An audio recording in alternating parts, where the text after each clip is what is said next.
Assalamualaikum warahmatullahi wabarakatuh. Waalaikumsalam warahmatullahi wabarakatuh. Bismillahirrahmanirrahim. Nah, materi kita hari ini adalah akuntansi perusahaan dagang. Dimulai dari bab pertama ya, di semester genap. Akuntansi perusahaan dagang. Terus saya buka filenya apa saja. Ini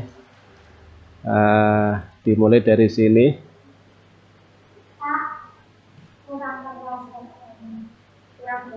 Iya, kemampuan saya segitu ya. Nanti saya akan pakai mikrofon nanti ya. Masih tertinggal, masih saya servis, nanti kalau selesai saya pakai ini nanti. Gitu ya. Udah. Materinya adalah ini. Di LKS ya. Bisa dibuka LKS-nya. Halaman 59. Nih. Halaman 59 yang dipelajari. Nih.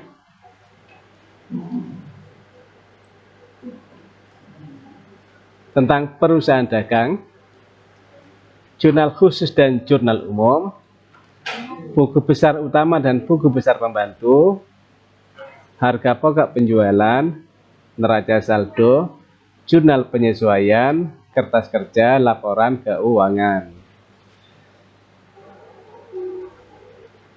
Pada pertemuan sekarang itu sudah sampai di laporan keuangan, tapi belum saya jelaskan mulai dari pertama. Jadi sampai ke 9, tapi belum saya jelaskan mulai 1, 2 sampai 9. Nah, maka ini bagian dari penjelasan saya sampai ke 9. Saya target minggu ini selesai, minggu besok sudah masuk ke dalam akuntansi penutupan. Berarti akhir Februari sudah selesai pembelajaran akuntansi. Saya mulai ya, biar cepat. Ya. Ini tentang perusahaan dagang. Apa pengertian perusahaan dagang? Ini. Dagang itu kegiatannya membeli dan menjual. Beli, dijual. Yang dijual apa? Barang atau jasa. Barang atau jasa. Bukan membuat barang ya, tapi membeli, dijual. Itu namanya dagang. Jadi bukan mengolah, ini ya, bukan mengolah, tapi membeli dan menjual saja. Maka bisa dalam supermarket dan lain-lain. Dah, lanjut aja. Ini baca saja ya. Baca. Nah, di dalam perusahaan dagang itu ada istilah ini. Ada penyerahan, ada pembayaran barang. Ya. Saya membeli, misalkan saya punya perusahaan membeli. Barang saya terima, berarti kan ada penyerahan ya, dan ada pembayaran. Nah, ini ada syarat penyerahan, syarat pembayaran. Ini syarat penyerahan, ini syarat pembayaran. Sudah. Syarat pembayaran itu bisa tunai, bisa kredit. Bisa sebagian tunai, sebagian kredit. Untuk cash tunai gampang ya. Barang ada, bayar, ya kan? Itu tunai. Kalau kredit ini ada bentuk syarat, ada N/30, artinya apa? Ini kredit, tapi harus dibayar akhir bulan. Nah ini, paling lambat 30 hari. 30 hari pun akhir bulan 30 hari. Saya beli sekarang tanggal 15. Maka dihitung mulai sekarang, besoknya dihitung 1 sampai 30 hari. Maka setelah itu harus dibayar, harus dilunasi.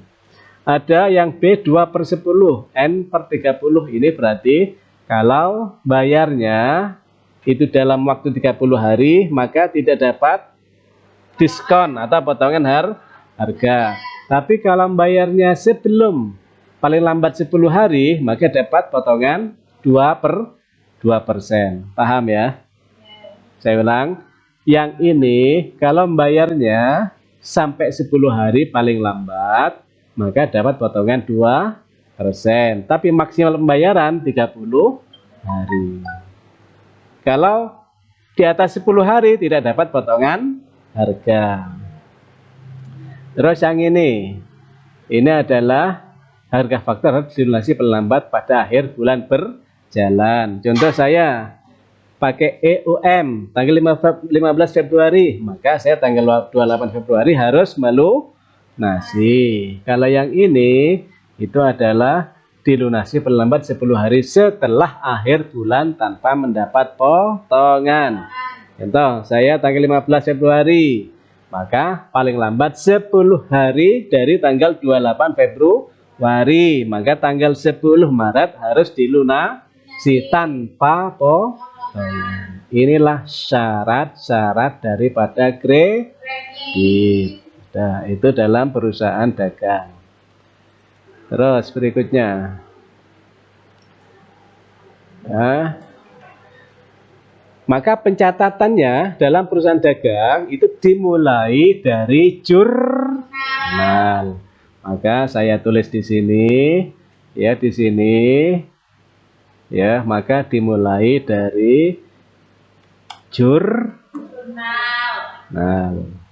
Sudah? Dalam perusahaan dagang, maka jurnalnya dimulai dari jurnal. Nah, pintar sekali. Nah, yang kedua adalah pinter, wes. Pokoknya pinter-pinter ya. Ada di LKS dibuka ya. Nah, jadi ketika bicara jurnal, maka ada 2 jurnal dalam perusahaan dagang atau dalam akuntansi dagang. Jurnal khusus dan jurnal umum. Nah, bagaimana jurnal khusus? Nah, ini yaitu jurnal yang digunakan mencatat transaksi sejenis yang sering terjadi. Ini itu pakai jurnal khusus. Udah ya. Sekarang terus macam-macam jurnal khusus. Yang pertama jurnal penerimaan kas. Yang kedua, jurnal pengeluaran kas. Nah, itu masuk kategori apa? Jurnal khusus.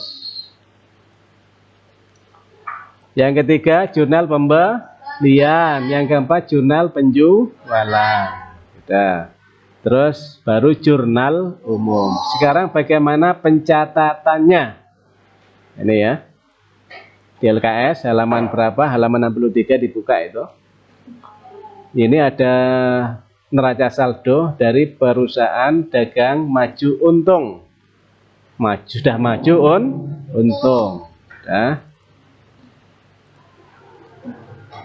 Ini neraca saldo piutang dagang, utang dagang. Ini adalah transaksinya. Nah, ini transaksinya. Tanggal 1 sampai tanggal berapa? Sampai tanggal 30. Ya. Ya. Tahu transaksi? Tahu. Apa? Peristiwa. Ekonomi. Transaksi itu. Nah. Dari sini maka langkah pertama dari transaksi ini adalah apa? Apa? Mencatat ke dalam jurnal. Nah, ini dicatat ke dalam jurnal. Itu siklus pertama dalam akuntansi itu adalah dalam bentuk jurnal. Ingat-ingat ya. Di dalam akuntansi dagang, maka jurnalnya ada 2. Apa? Jurnal khusus dan jurnal umum. Jelas ya. Beda dengan perusahaan dagang atau beda dengan perusahaan jasa atau akuntansi perusahaan jasa. Maka dari transaksi langsung perusahaan jasa. Dari transaksi langsung jurnal umum. Kalau akuntansi dagang Saatnya jam ke-7 dimulai. It's time to begin the 7:20. Kalau dalam akuntansi dagang, maka dimulai dari jurnal ada 2, khusus dan sampai di sini ya. Ya. Sisanya saya buatkan video pembelajaran.